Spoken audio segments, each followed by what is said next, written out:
Right here, right now. Bill Martinez. Sunrise, wait on the other side of the darkest night. Don't ever lose hope. And believe it, maybe you just haven't seen it.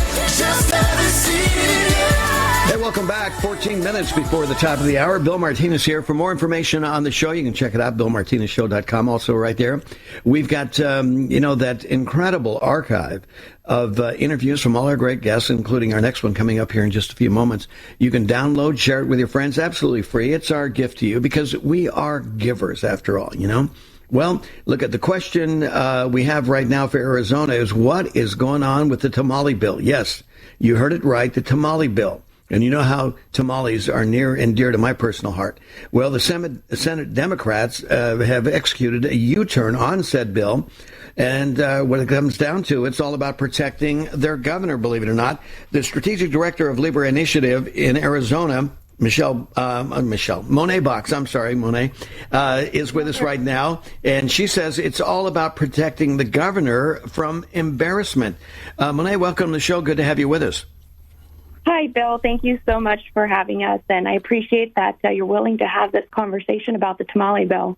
Yeah, really. Explain to our audience. They hear tamale bill and they might want to chuckle, but they need to realize there's more than just good eating behind the tamale bill. Absolutely. So this is House Bill 2509 that was passed. It had bipartisan support, and it was passed through the House and Senate, and then the governor vetoed it. And so then it went back to a veto override, which was the first time this would have happened in 40 years. So a little bit more on what the tamale bill is. It's under the cottage food laws, which already exist. It's already on the books. This would just be expanding it. So I'm sure we've all picked up a tamale on either a road trip or on the side of the road here in Phoenix. It's kind of a staple of our community. But unfortunately, this would make it illegal to prepare it in your house and then sell it. So we're really saddened by this vote. The original vote was 52-8, so we should have been in the House. We should have been able to see this happen again, but unfortunately, this was politics. This wasn't about the community, and we weren't able to win those votes again. What happened? I mean, I get that the second time around, I guess obviously the powers to be got together and said, no, we've got to turn this down, right? I mean, there was some behind the closed door wrangling on this still. Absolutely. So Governor Hobbs had some concerns about foodborne illnesses, and I would like to address that. 5 other states already have similar laws like this on their books, and their state health departments, 3 of those, have said that they have not had one single outbreak. So there's science, there's studies to prove that your grandma who's selling tamales or burritos or cookies, she's not a criminal. And this makes them a criminal. So unfortunately, like you just said, this was absolutely politicized. I don't see the facts to prove that this had anything to do with safety to the consumers.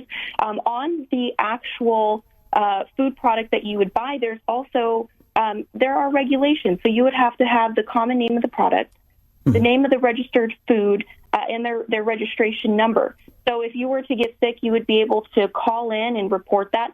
There would be plenty of ways to make sure that you're taken care of and the food's being prepared properly. And like I said, it wasn't about the food, it was about the politics. So no sudden outbreak of people, falling over after having a tamale? No. And fun fact, tamales have been around for thousands of years. And the purpose of tamales was to last a long time as people were traveling thousands of miles. So, and again, this isn't just about tamales, even though it's a great fact about our Hispanic community. This is about all food. I mean, have you ever gone to grandma's house and had a good meal, or go home and have a good meal? They're basically saying that it's not safe to do that. Wow.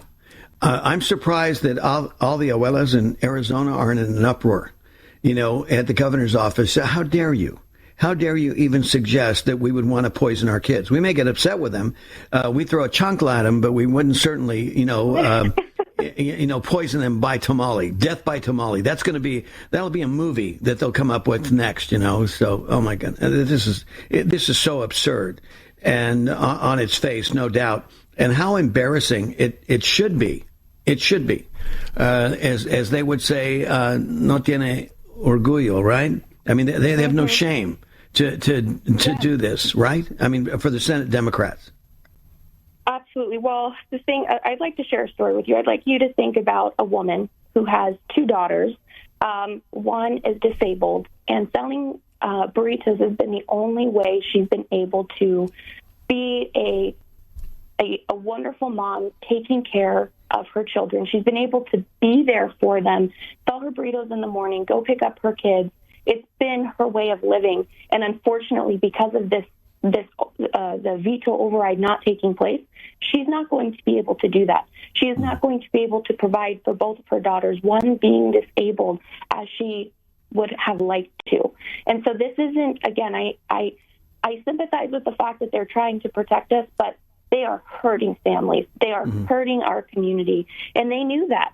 The minority whip yesterday mentioned, Melody Hernandez, that 100% of the emails from her constituents were in favor of the override. And yet Democrats voted against it. So it was really unfortunate.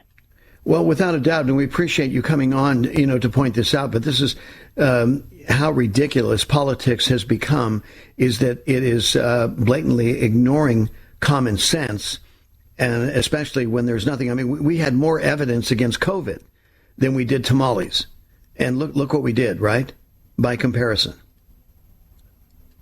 Yeah, well, thank you again so much, Bill, for having me on and having this conversation. We're just going to keep fighting for our community, and we are going to try again next year to get this passed.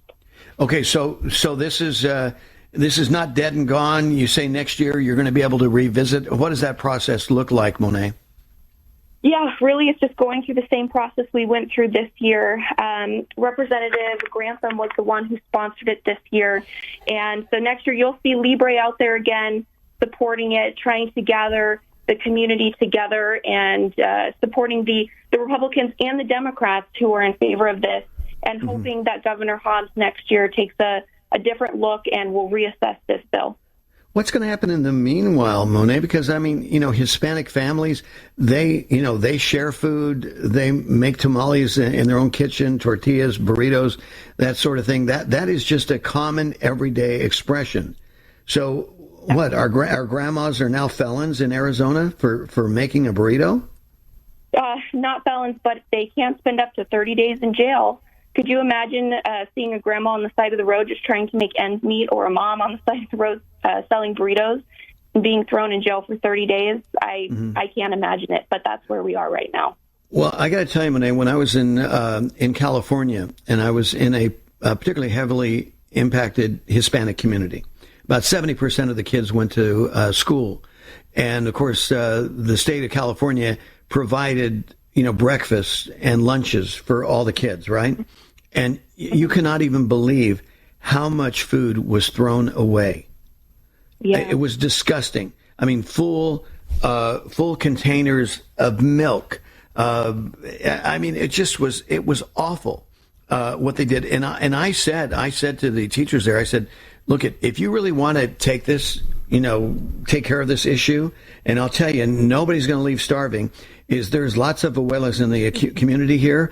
They'll bring their tortilla makers in. They'll be making hot tortillas every morning for these kids, and they'll have the healthiest breakfast they've ever had in their entire lives, and it will cost you 1/5 of the expense that you're paying right now for this food that kids don't want to eat and they're throwing away. Absolutely.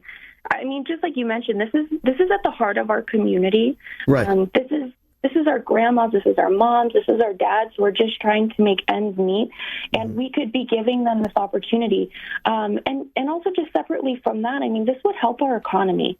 This is about businesses, this is about deregulation, this is about the free market and allowing people the opportunity to reach their full potential. These people who are immigrants come here and they want a better life, and unfortunately we're taking that away from them. I mean, you're really pulling the rug right out from underneath them, right? I mean, because this went into force. Up until recently, you could do this, no harm, no foul. Now, all of a sudden, you're running into fines and people are discouraged from doing this. And And that's, that's crippling, like you said, to the economy, but more importantly to individuals, to these families that are, scraping by, and at a time when, you need every break you can get because our government on a federal level is doing everything they can to destroy our economy, and with inflation and everything else. And here you've got local communities serving one another, with these homemakers being able to do this and to be able to survive. I mean, this just defies common sense. Yeah.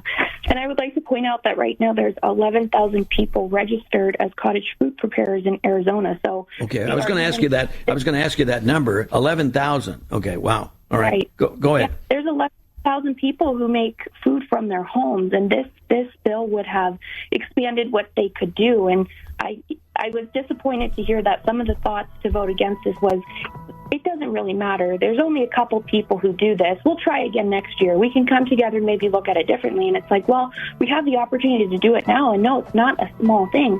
11,000 people are already doing this, and that's not including the people who would want to come into it if this bill were to have been passed. So, it's unfortunate to see all these people that who were very excited about the expansion of cottage foods being exactly. You imagine what it would have done to extend the opportunity there for these people in Arizona?